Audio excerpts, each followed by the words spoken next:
Alors, en fait, la vie, c'est comme une verge, c'est simple, décontractée, détendue, reposante, et ce sont les femmes qui la rendent dure. Aussi bien la vie que la verge, voilà. Eh oui, eh oui, eh oui. On en a du pouvoir, nous, les femmes. Hein. N'est-ce pas, Pauline? Oui, je m'en doutais un peu. Bonjour Alain, bonjour Brigitte. Bonjour Pauline. Allez-y. Oui, écoutez, quand on m'a posé la question sur le sujet du jour, moi, j'ai pas l'impression d'avoir des problèmes pour être pleinement présente pendant le rapport. Moi, c'est plus me mettre en condition pour avoir un rapport entre guillemets. Enfin, disons, faut qu'il y ait tout un tas faut qu'il y ait un contexte. Il faut que je sois complètement disponible psychiquement. Donc voilà. Et par contre, c'est vrai que ça m'a fait penser à une expérience par rapport à la présence pendant le rapport. J'ai vécu une fois, il n'y a pas si longtemps d'ailleurs. En fait, voilà, c'est un peu particulier. En fait, moi, j'aime pas trop embrasser. Sauf au début, quand je flirte, quand c'est la passion au début. Je trouve que le baiser, ça fait partie de cette découverte. Et après, je suis pas spécialement branchée baiser, quoi.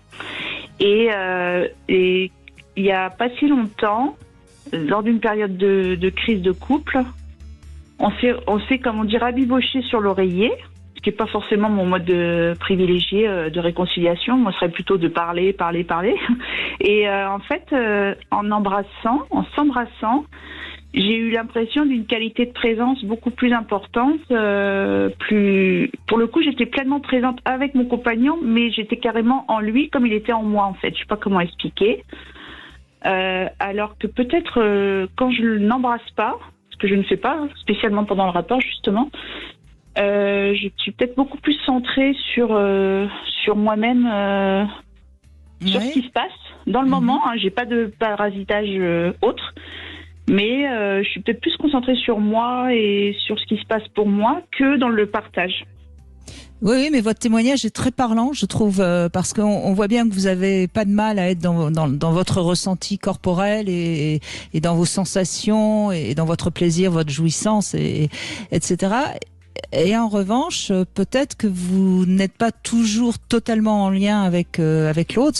Et à ce moment-là, oui, quand vous vous êtes embrassés, et sans doute que les circonstances de ce moment-là ont joué quelque chose, hein, puisque ce désir d'avoir envie de l'embrasser, alors que c'est pas trop votre truc, comme vous avez dit, a créé une vraie présence à l'autre. Hein. Il me semble, Alain Héril, que là, Pauline explique très très bien ce qui permet justement d'être dans la relation à l'autre. On parlait tout à l'heure du regard, mais là, évidemment que le baiser, c'est un lien avec l'autre. Oui, c'est un lien avec l'autre, d'autant plus que ça nous renvoie à des choses très archaïques, hein, la fonction orale, le rapport au sein, le rapport à ces moments des premiers temps de la vie où on comprend le monde par la bouche, et donc il y a quelque chose qui se rejoue là, qui est très archaïque, mais parce que on parle depuis tout à l'heure d'être présent à soi, d'être présent à l'autre. Je rajouterais une nuance, c'est d'être présent à la relation. Et d'être présent à ce qui se passe dans la relation à ce moment-là. Et peut-être que ce moment du baiser que vous avez eu avec cet homme est un moment où tout d'un coup la relation, le moment a pris une densité un petit peu différente, d'autant plus qu'effectivement le baiser n'est pas trop votre truc. Et c'est ça que je trouve intéressant, c'est que quelque chose que vous ne pratiquez pas de façon forcément régulière, tout d'un coup devient un espace où vous prenez conscience du lien à l'autre et du lien à cette relation. Donc oui, il y a quelque chose qui s'est sans aucun doute joué à ce moment-là. Et c'est oui, et votre témoignage est très intéressant par rapport à ça, Pauline.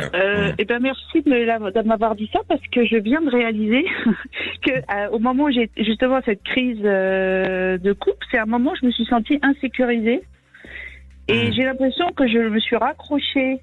Enfin, je l'ai essayé de le rattraper, le récupérer, le mot est fort, mais me reconnecter à ça, parce que j'ai été insécurisée, ébranlée dans une sorte de certitude, en fait. Oui, oui. Et le baiser m'a permis, comme vous avez dit que c'était oral, etc. J'ai pensé à la sécurité que que je connais et que je sais d'où ça vient, etc. Et c'est vrai qu'à ce moment-là, ça a été réactivé. Et du coup, je me suis raccrochée. Pas au sein de la mer, mais bon. Oui, bien sûr, bien sûr.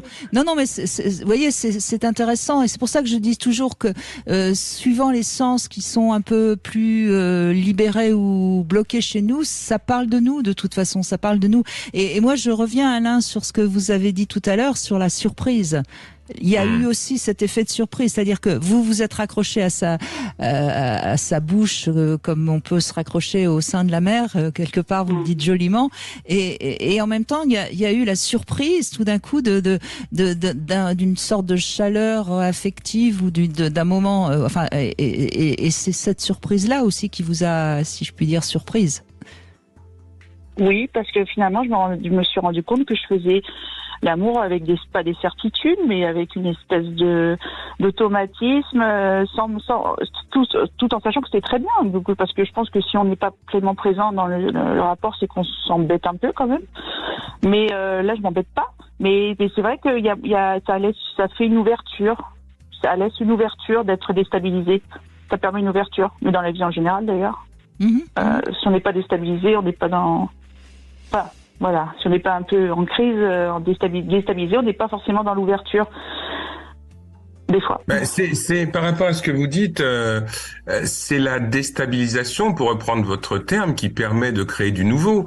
Parce que dès qu'on est déstabilisé, dès qu'on sort de sa zone de confort, il y a des choses nouvelles qui se trouvent, qui s'expérimentent et voilà. Après, on décide de les reproduire ou pas. Mais vous savez, si vous regardez, moi ça m'a toujours frappé de regarder une maman oiseau qui donne à manger à ses petits oisillons. Et vous savez, il y a cette espèce de mélange là qui se fait de bouche à bouche. Et j'ai l'impression, quand on roule une pelle, que c'est un petit peu la même chose, qu'il y a quelque chose où on se donne à manger soi-même.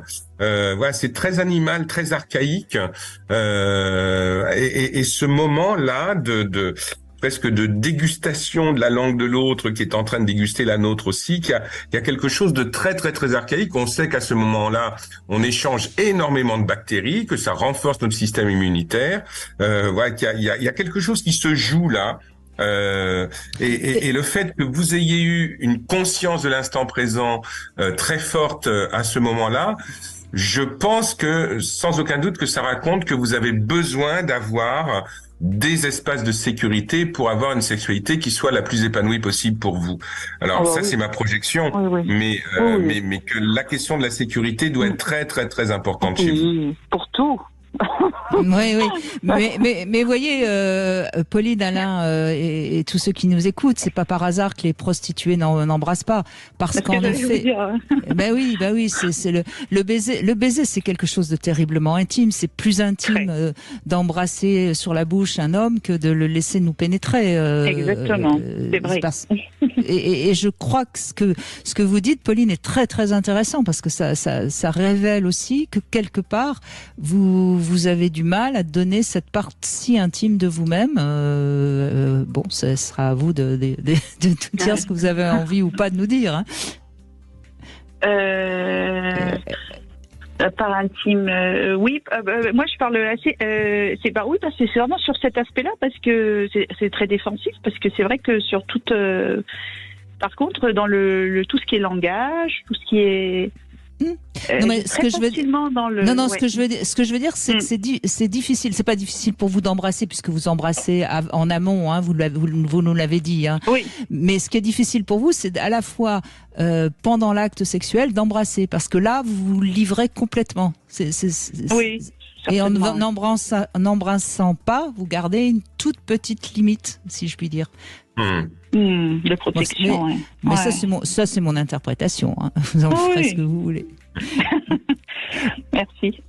Non, merci à vous, parce que je trouve que votre témoignage, il est terriblement parlant, et je pense que ça éclaire énormément tout ce qu'on dit depuis tout à l'heure. Je trouve que vraiment c'est un témoignage très fort et je pense que tous ceux qui nous écoutent, ça les a fait un petit peu réfléchir, il me semble. Merci beaucoup, Pauline.